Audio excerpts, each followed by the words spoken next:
जो हमारे TV chess वाले जो इसी के मेंबर हैं वो अलीगढ़ से बढ़ा रहे हैं, वो मौजूद नहीं है यहाँ पर। और मुसव्विर साहब कल मुलाकात करके गए हम लोगों से, वो भी नहीं है।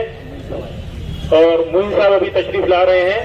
जब तक मैं जकी साहब, अब मैं मुराद साहब से दरख्वास्त करूंगा कि वे स्टेज पे आके अपने ख्यालात का इजहार करें। मुराद साहब, इस स्टेज के साथ मैं आपको दावत देता हूँ। 1000 साल से अंकित से अपनी लोरी दूर होती है, बड़ी मुश्किल से होता है चमन में जीना भर पैदा।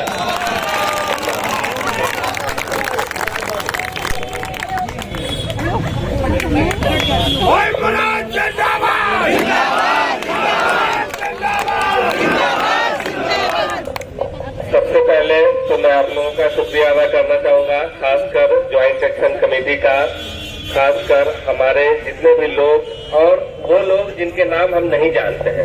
अभी स्टेज पे जितने खड़े लोग हैं, जितने लोग इस जद्दोजहद में, इस लड़ाई में हमारे साथ रहे हैं, वो अनगिनत लोग हैं। वैसे लोग हैं, बहुत सारे ऐसे लोग जिनको हम जानते भी नहीं है, जो हमें भी नहीं जानते हैं, लेकिन मजबूती के साथ एक जद्दोजहद, एक लड़ाई अपने मूलभूत अधिकारों के लिए लोगों के साथ खड़े रहे और हमेशा सही, लोकतांत्रिक, शांतिपूर्ण तरीके से अपने मूलभूत अधिकारों की बात करते रहे और मजबूती से करते रहे।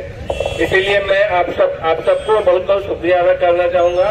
और एक शेर यहाँ पेश करना चाहूंगा जो मैंने एग्जीक्यूटिव काउंसिल की मीटिंग में भी कहा था। बात बहुत जमाने से इतनी उलझती जा रही थी तो ऐसा लगता था कि कभी ये गुत्थी सुलझने वाली नहीं है। ये 2 साल, 5 साल और अभी 110-15 दिनों की जो जद्दोजहद हमने की है, ये लड़ाई इतने दिनों की नहीं थी। ये लड़ाई तकरीबन 30 सालों की लड़ाई थी, जिसमें हमारे सारे नॉन टीचिंग एम्प्लॉइज को अब तक कंफर्म नहीं किया गया। जो मुझे लगता है कि उनके बेसिक फंडामेंटल राइट्स जो हमारे देश का संविधान हमें देता है, उसको ही पूरा नहीं किया गया है। ये बेसिक गलती हमने तभी की थी और यूनिवर्सिटी ने तभी की थी, ये तभी सुलझाओ, तभी उसका हल हो जाना चाहिए था, जो आज तक नहीं हुआ था। मैंने एग्जीक्यूटिव काउंसिल में ये बात कही थी कि फलसफी को बहस के अंदर खुदा मिलता नहीं, फलसफी को बहस के अंदर खुदा मिलता नहीं, डोर को सुलझा रहा हूँ और सिरा मिलता नहीं। जब लोगों ने बहस करना शुरू किया और हमसे भी जब लोग बहस करते हैं तो मैं उनसे कहता हूँ कि शायद ये ऐसी गुत्थी है जिसको कभी सुलझाई नहीं जा सकती है। लेकिन क्या हम उन लोगों के इमोशंस, क्या हम उन लोगों के जज्बा, क्या उनकी लड़ाई की कदर नहीं करते हैं जिन्होंने जमाने से हमारी सेवा की है, जिन्होंने जमाने से हमें पानी पिलाया है, जो हमारे लिए झाड़ू लगाते हैं, जो सफाई करते हैं और जो हमारी सैलरी रिलीज करते हैं। ये बड़े अफसोस की बात है कि इतने जमाने तक लोगों ने ये चीज को समझ नहीं पाए। जिस चीज को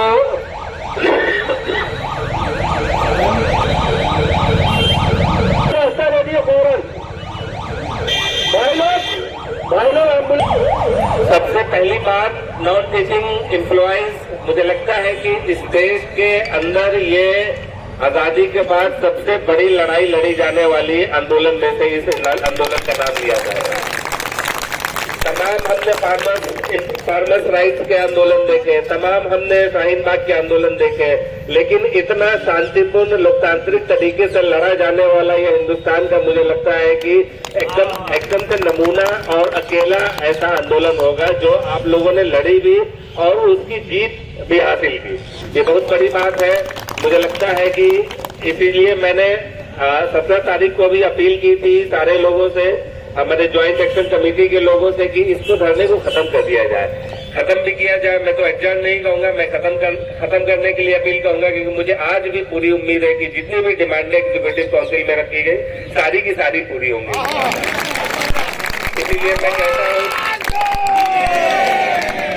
क्योंकि ये आंदोलन, क्योंकि ये जो लोग बैठे हैं यहाँ पे, वो अपनी खुशियों से नहीं बैठे, खुश होकर अपने घरों को छोड़ के यहाँ पे दिन और रात पे जो बैठते हैं, उन्हें तो इसका शौक नहीं है। जो लोग लड़ाई कर रहे हैं, जो लोग जद्दोजहद कर रहे हैं, जो लोग 10,000, 5,000 की सैलरी पा रहे हैं, आज भी मेडिकल कॉलेज में कुछ ऐसे कर्मचारी हैं जिनकी सैलरी सिर्फ 6,000 है। इसकी भी आगे जद्दोजहद की जाएगी, इसको भी बताया जाएगा कि कानूनी तरीके से कैसे ये गलत है। हर चीज इस कैंपस के अंदर में, जब से हमने एग्जीक्यूटिव काउंसिल का मेंबर बने और आगे भी जब कैंपस में रहेंगे, शायद एग्जीक्यूटिव काउंसिल के मेंबर भी नहीं रहे, लेकिन मेरा आप लोगों से ये वादा है कि सच की लड़ाई हमेशा लड़ते रहेंगे। जो भी चीज जो कानून के हिसाब से, कल मैंने बात की, अभी कुछ दिन पहले ही मैं रजिस्ट्रार साहब और वीसी साहब से भी बात कर रहा था, कल सीआरआर की भी बात हो रही थी। कुछ प्रपोजल लोगों के रिप्रेजेंटेशन मेरे पास आए और कहा उन्होंने कि इसको चेंज कराना है। जब मैंने पूछा असिस्टेंट रजिस्ट्रार साहब से और दूसरे आला अधिकारियों से, उन्होंने कहा कि ये कानून के लिहाज से ठीक नहीं। मैंने कहा कि बिल्कुल उसको नहीं किया जाए, जो कानून के हिसाब से ठीक नहीं है। लेकिन ये allowances, DNS allowance, children education allowance, HRA और ईयरली इंक्रीमेंट और एलटीसी, ये सारे हमारे कानून के अधिकार हमारे सरकार ने हमारे एम्प्लॉइज को और देश के नागरिक को दिए हैं। ये अधिकार इनको मिलना चाहिए। मैं सबसे पहले ये सवाल करता हूं कि लोकतंत्र किससे बनता है? लोकतंत्र संविधान से बनता है, देश से बनता है। देश किससे बनता है? देश के नागरिकों से बनता है। और मैं पूछता हूं कि यूनिवर्सिटी किससे बनती है? यूनिवर्सिटी के छात्रों और यूनिवर्सिटी के एम्प्लॉयज से बनती है। ये चीज हमारे एडमिनिस्ट्रेशन को और हमारे सारे आला अधिकारियों को समझने की जरूरत है कि कोई हमसे बड़ा नहीं है। ये बड़े छोटे का अधिकारी और साथ साथ में जो कर्मचारी हैं उनके लिए काम कर रहे हैं। उनको ये समझना होगा कि ये उनके लिए नहीं, उनके साथ काम कर रहे हैं यूनिवर्सिटी में, यूनिवर्सिटी की भलाई के लिए। कोई किसी के लिए काम नहीं कर रहा है, कोई किसी का गुलाम नहीं है। यहाँ फ्यूडल सिस्टम नहीं है, देश आजाद है। इस आजाद देश में हम स्वतंत्र नागरिक है, फ्री सिटीजन है, हमें अधिकार दिए गए। और जैसे हमें अधिकार दिया गया है फ्री होने का, फ्री स्पीच का, फ्री रिलीजन का, वैसे ही हमें अधिकार दिया गया है एम्प्लॉयमेंट का, सारे भत्तों का, सारे अलाउंसेस का, और परमानेंट होने का भी अधिकार हमें सुप्रीम कोर्ट ने उमा देवी के रिकमेंडेशन के तहत दिया है। इसलिए हम उसके परमानेंट होने की भी डिमांड मजबूती से हमने रखी और बहुत हद तक हमें कामयाबी हासिल हुई और इंशाल्लाह आगे भी होती रहेगी।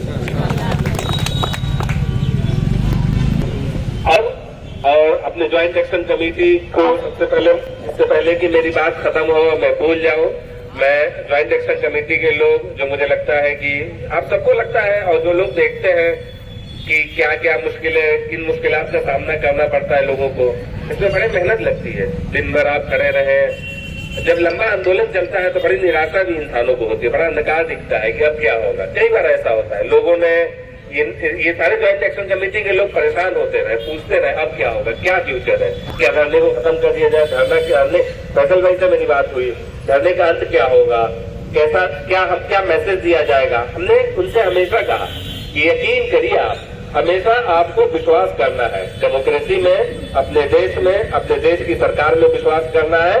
और जब तक हमें विश्वास हासिल रहेगा हमें कामयाबी मिलती रहेगी, हर तरह की कामयाबी मिलती रहेगी, जिसका रिजल्ट हमें 17 फरवरी को दिखा।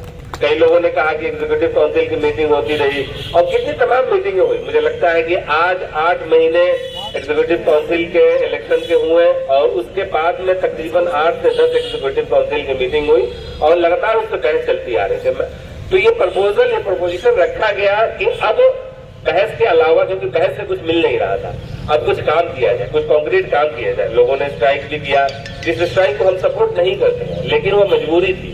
स्ट्राइक का भी अधिकार देश से, संविधान से हमें प्राप्त है, जो हमें इस्तेमाल वक्त के हिसाब से करना पड़ता है, लेकिन बहुत शांतिपूर्ण तरीके से करना होता है, जो किया।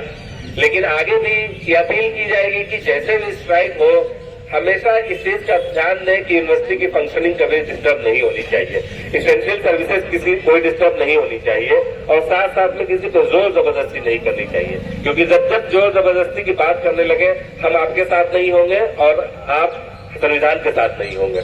इसलिए हमें जो भी काम करना है सबकी मर्जी से करना है। और मैं अब ज्वाइंट एक्शन कमेटी के सारे मेंबर्स का शुक्रिया अदा करना चाहूंगा, और साथ साथ में अमूटा का एक बड़ा रोल जो इन्होंने प्ले किया है, जो हर मुश्किलात में, हर घड़ी में, हर जहां भी मुसीबत का सामना करना पड़ा। ऐसा लगता है लोगों को आज जब बहुत बड़ा मजमा होता है तो मालूम होता है कि कोई ऐसी मुसीबत नहीं हुई थी। बहुत मुसीबतें आती है और जो शायद हम आपको बता भी नहीं पाए और बताना भी नहीं चाहिए। जब इंसान उस चीज में होता है, मुझे लगता है आपके साथ भी बहुत सारी परेशानियां आई होंगी, लेकिन उसको बताया आपने नहीं, आपने विश्वास करके लड़ाई लड़ते रहे और 120 दिन के बाद में आज ये कामयाबी हासिल हुई है। तो मैं अमूटा वो खासकर अमूटा के सारे मेंबर्स, खासकर सेक्रेटरी और प्रेसिडेंट उबैद भाई और खालिद सर का शुक्रिया अदा करना चाहूंगा। उबैद भाई ऐसे लोगों में से हैं जो हमेशा रात के 24 घंटे और दिन के 24 घंटे खड़े रहते हैं, कभी भी जायज मुद्दों पे हमारे साथ लड़ने के लिए। और वो तमाम लोग, खासकर मैंने पहली बार ऐसा देखा है कि अलीगढ़ मुस्लिम यूनिवर्सिटी में इतनी भीड़ में औरतें, हमारी बहनें साथ में हमारे आई हैं, जो एम्प्लॉइज हैं। मुझे लगता है कि आज वो वक्त है जो हमें ये बात करनी चाहिए कि औरतों को किस तरीके का समानता का अधिकार अलीगढ़ मुस्लिम यूनिवर्सिटी ने दिया है और जिसका मुजाहरा हम आज देख पा रहे हैं। ये लोकतंत्र की ताकत है, ये ताकत हमारे सरकार की, ये ताकत हमारे देश की है। इन सभी बातों के साथ में मैं अपनी बात खत्म करना चाहूंगा, लेकिन उन सबको ये विश्वास दिलाना चाहूंगा कि आगे भी कभी भी जद्दोजहद करनी पड़े तो हम करें जरूर, लेकिन इस चीज का ख्याल रखें कि लोकतांत्रिक नियमों का पालन हो, संविधान का पालन हो। और आखिर में मैं एडमिनिस्ट्रेशन का बहुत बहुत शुक्रिया अदा करना चाहूंगा जिन्होंने हमारी बात सुनी। ये हो सकता है कि बहुत बाद में सुना हो, लेकिन बात समझी और काफी पॉजिटिव रहे। ऐसी बात नहीं है, मैं ये गलत बात नहीं कहना चाहूंगा कि उन्होंने नहीं किया, वो हमारे खिलाफ थे। लेकिन बहस हुई, बहस से लोगों में कई बार ये होता है कि बहुत देर से बात समझ में आती है, बात मानी गई। गलत और सच का फर्क यूनिवर्सिटी में जो लोग हैं, जहाँ शिक्षा दी जाती है, जो शिक्षा का केंद्र है, जिसको एजुकेशन सेंटर कहा जाता है, इसका फर्क होना बहुत जरूरी है। जो हमने किया, पहली बार ऐसा हुआ है कि बहुत कम यूनिवर्सिटीज में आज भी हिंदुस्तान में बहुत कम ऐसी यूनिवर्सिटीज होंगी जहाँ इतना बड़ा आंदोलन अपने अधिकारों के लिए करके जीता गया है। इस सब के लिए आप लोग यकीनन बधाई के पात्र हैं। मैं आप लोग का शुक्रिया अदा करूंगा, फैसल भाई का, मसूद राज का, जकी भाई का, रेहान भाई का और हामिद भाई का, आबिद भाई का और तमाम लोग जिनका नाम मैं नहीं ले पा रहा हूं, उनका और भी ज्यादा शुक्रिया अदा करना चाहूंगा कि वो हमारे साथ हर मुश्किल में खड़े रहे और हमको विश्वास किया और हमारे साथ साथ में जो हमने लड़ाई आगे बढ़ाई, हर चीज जो भी डिसीजन हमने लिया उस पर विश्वास किया। बहुत बहुत शुक्रिया। अस्सलाम वालेकुम।